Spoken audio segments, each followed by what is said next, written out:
মুর্শিদ কিবলা জান তার জীবন দশায় বলছেন, একদিন আসবে আজ যারা আমাকে গালি দিচ্ছে, মন্দ বলছে, অপবাদ অপদস্থ করছে, একদিন আসবে দেখবা আমাকে এক নজর দেখার জন্য 1000 মাইল দূরে বসে আছে, কিন্তু আমাকে দেখা খুঁজে পাচ্ছে না। আজ সম্মেলনের দিকে তাকালে দেখা যায় লক্ষ লক্ষ আশিকে রাসূল এর মনের বাসনা যদি আবার মুর্শিদকে একবার দেখতে পেতাম, যদি আবার তার নুরানিময় কদম মুবারক ধরার চুমু খাওয়ার নসিব হতো, এই জোয়ার চলবে। মোহাম্মদ ইসলামের জোয়ার থামার নয়, মোহাম্মদ ইসলামের জোয়ার থামে নাই, থামবে না, এ জোয়ার চলবে। আমি একমাত্র নই, আমার পরে তারপরে তারপরে তারপরে কিয়ামত পর্যন্ত হাল ধরা লোক থাকবে, জোয়ার চলবে। যেই দিন মালিকের কাছে ক্ষমা চাওয়ার লোক থাকবে না, ওই দিনই কিয়ামত শুরু হয়ে যাবে। যতদিন আশেকরা বেঁচে থাকবে, আশেকের মাসুক মহান রব্বুল আলামিন ততদিন কিয়ামত নাযিল করবেন না, আমাদেরকে ক্ষমার দরজা খুলে রাখবেন। আরো সময় দিলাম, মাফ চাও, ক্ষমা চাও, আমার কাছে ক্ষমা চাও, আমি তোমাদেরকে ক্ষমা করে দিই। তাই এই সম্মেলন আমাদের একটি বড় মাধ্যম, যেখানে লক্ষ জনতার, লক্ষ মুসলমান, লক্ষ আশিকে রাসূলের ভিড়ে একসাথে দাঁড়িয়ে নিজের জীবনের কৃতকর্মের জন্য মালিকের কাছে ক্ষমা চেতে পারে, নিজের খারাপির জন্য মালিকের কাছে মাপ চাইতে পারি, নিজের অসুস্থতার জন্য ক্ষমা চাইতে পারি, নিজের অর্থনৈতিক অভাবের জন্য ক্ষমা চাইতে পারি, নিজের সামাজিক সমস্যার কারণে মাপ চাইতে পারি। লক্ষ মানুষের ভিড়ে আমার ডাক না শুনলেও বহু মানুষ আছে সেই সম্মেলনে, তার ডাক মালিক শুনে মালিক তার ওসিলায় আমাকে মাফ করে দিতে পারে। কি বলেন, পারে না পারে না? পারে। এই সম্মেলন আমার মুর্শিদের স্বপ্ন, মুর্শিদের স্বপ্ন বাস্তবায়নে বর্তমানে আমি গোলাম কাজ করছি। এই সম্মেলনের তারিখ আজকে আপনাদের ঘোষণা করতে চাই। কি সবাই প্রস্তুত লাগে? এবার বিশ্ব আশিকে রাসূল সাল্লাল্লাহু আলাইহি ওয়াসাল্লাম সম্মেলন অনুষ্ঠিত হবে। আল্লাহ যদি দয়া করেন, তার দয়া ছাড়া তো সম্ভব না, অবশ্যই আগে মালিকের দয়ার কথা বলছি। যদি মালিক দয়া করে হায়াতে জিন্দেগি দেন, কার কখন ডাক চলে আসবে জানি না, যদি সুযোগ দেন তাহলে মালিকের দয়ায় এবারের বিশ্ব আশিকে রাসূল সাল্লাল্লাহু আলাইহি ওয়াসাল্লাম সম্মেলন অনুষ্ঠিত হবে আগামী 20 ডিসেম্বর রোজ শুক্রবার। কি আপনারা খুশি তো? সম্মেলনের তারিখ আগামী 20 ডিসেম্বর রোজ শুক্রবার। সম্মেলনের স্থান ময়মনসিংহ জেলার ত্রিশাল থানাধীন বাবে বরকত দরবার শরীফ। কি মনে থাকবে তো? এখন থেকে সম্মেলনের প্রস্তুতি গ্রহণ করে, ঠিক আছে? এখন থেকে সম্মেলনের প্রস্তুতি গ্রহণ করে। আগে থেকে তারিখ দিচ্ছি যাতে সবাই একটু সময় পায় সম্মেলনের প্রস্তুতি নেওয়ার জন্য। সম্মেলন আসবে বছর ধরে, চেষ্টা করি ডিসেম্বর মাসেই এই সম্মেলন রাখতে, যেহেতু ঠান্ডা থাকবে এবং গ্রামে অনুষ্ঠান। দয়া করে শীতের কাপড়, জায়নামাজ, নামাজ পড়ার জন্য, নিজেকে রক্ষা করার জন্য যা দরকার, শীতের কাপড়, শীত বস্ত্র, জায়নামাজ, তসবিহ, টুপি, শালীন ড্রেস, ইসলামিক ড্রেস পরে সবাই সম্মেলনে আসবে। কোন কোনে ঠান্ডা থাকার সম্ভাবনা আছে, মালিক চাইলে হয়তো একটু কমেও দিতে পারে, কিন্তু আমাদের প্রস্তুতি থাকার দরকার আছে তো? নাই, আছে না? নাই। লম্বা মাঠের মধ্যে প্রোগ্রাম, লক্ষ মানুষ আছে, না সামিয়ানা দিতে পারি, না মাথার উপরে ছায়া দিতে পারি, না পায়ের নিচে মাটির নিচে বিছানা দিতে পারি। গরুর খড় বিছিয়ে সম্মেলন করি, কারণ এই লক্ষ লোকের আয়োজনে আসলে কোনো বিছানা দেওয়ার সুযোগ নাই। তাই দয়া করে নিজেদের প্রস্তুতি নিজেরা নিয়ে আসবেন।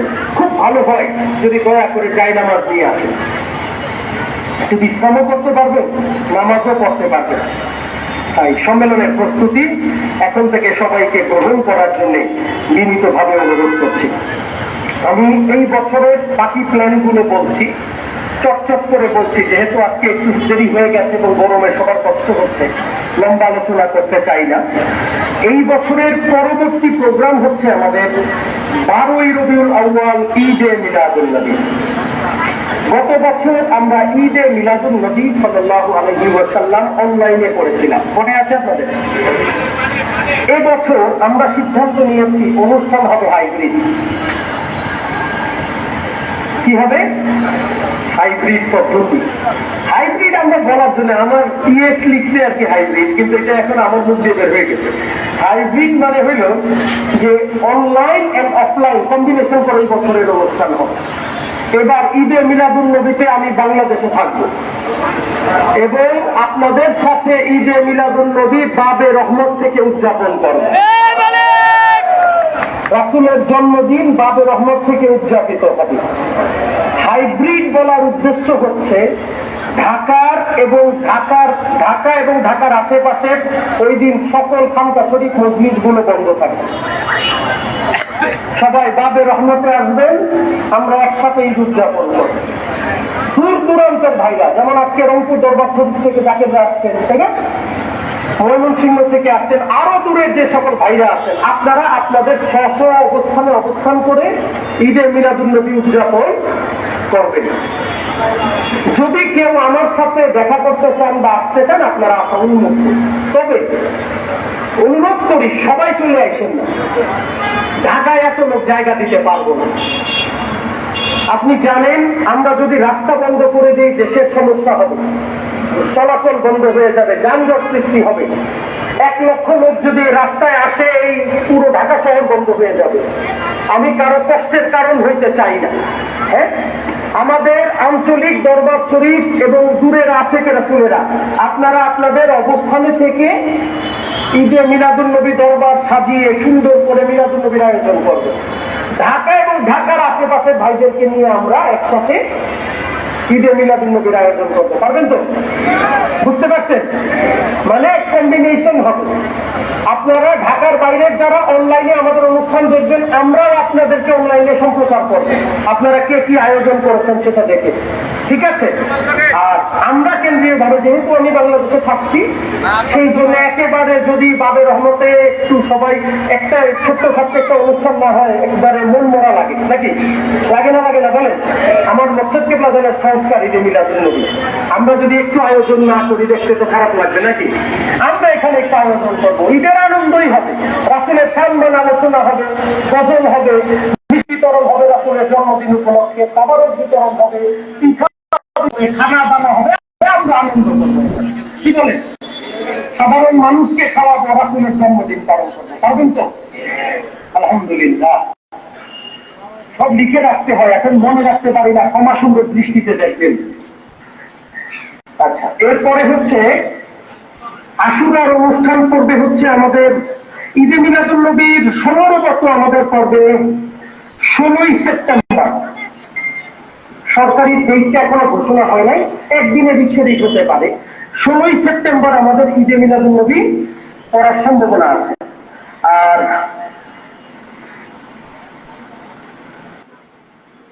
আশুরার অনুষ্ঠান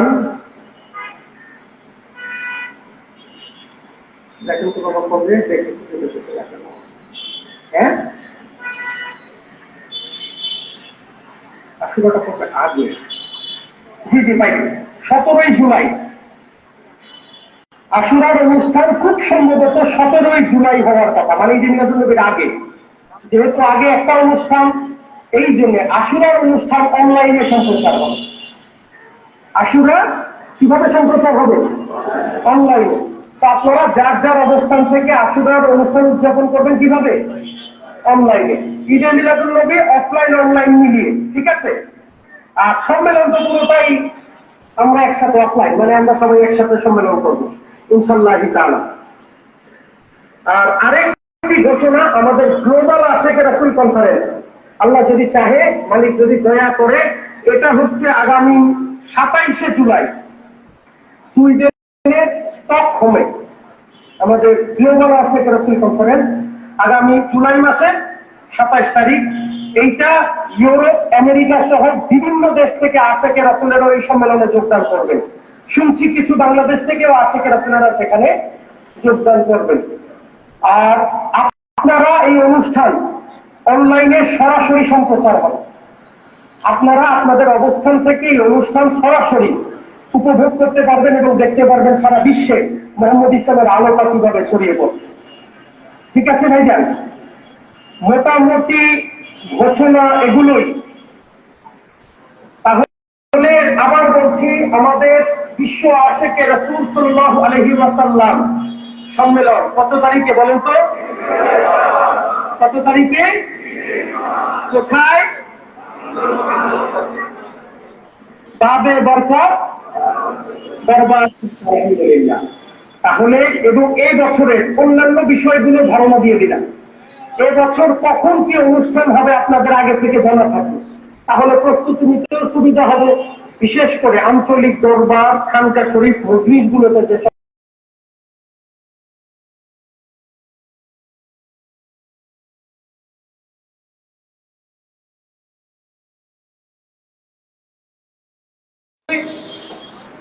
সম্মেলন হবে ময়মনসিংহে, পুরো অনুষ্ঠান অফলাইনে হবে, অনলাইনেও হবে। বোনেরা দেখতে পাবেন। বোনদের ওই অনুষ্ঠানে আসতে দিতে পারবো না, কারণ আমরা পর্দা রাখতে পারবো না। লক্ষ লক্ষ পুরুষের মাঝে বোনদেরকে আমরা সামাল দিতে পারবো না। সেই জন্য বোনরা বাসায় বসে এই সম্মেলন অথবা খানকা বা মসজিদে বসে এই সম্মেলন উপভোগ করার সুযোগ পাবেন ইনশাআল্লাহ তাআলা। ঘোষণাগুলো পাচ্ছেন তো নাকি? আর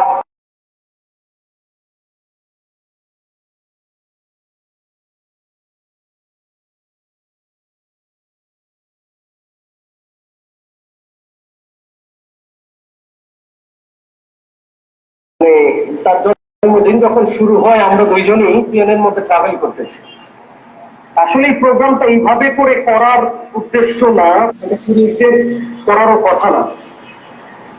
জাকের বোনেরা মিলে ওনারা একটু নাদিয়ার জন্মদিন উপলক্ষে একটু কেকের আয়োজন করেছেন এবং অনেক বোনেরা আসতে চায়। আমি বলেছি ঠিক আছে, যারা আসতে চায় দেখা করে যাবে।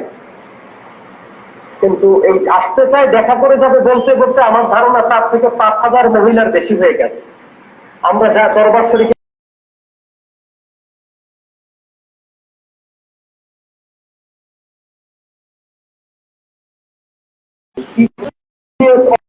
অডিটোরিয়ামে বসানোর ব্যবস্থা করেছি জায়গা সংকটের কারণে। কারণ জায়গা দরবার শরীফের নাই। আপনারা দেখতে পাচ্ছেন দরবার শরীফ রিনোভেশনের কাজ চলতেছে।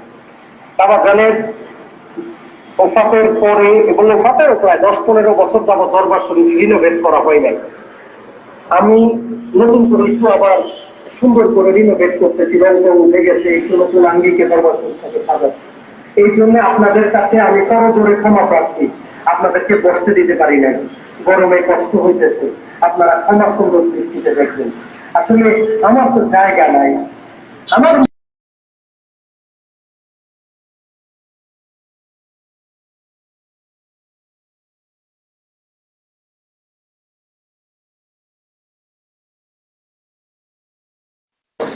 আসলে রং করতে দেখে সবকিছু যা রাখা হচ্ছে যাতে রং করতে পারে, এখন রঙের কাজ চলতেছে। আসলে এরকম একটা দিনে আমার বোনেরাও আসছেন, ভাইয়েরাও আসছেন, আমি কোথায় শুনতে দিই। আমি আমার স্ত্রীর পক্ষ থেকে এবং আমার পক্ষ থেকে আপনাদের কাছে ক্ষমা প্রার্থী। আপনারা দয়া করে ক্ষমা সুন্দর দৃষ্টিতে দেখবেন।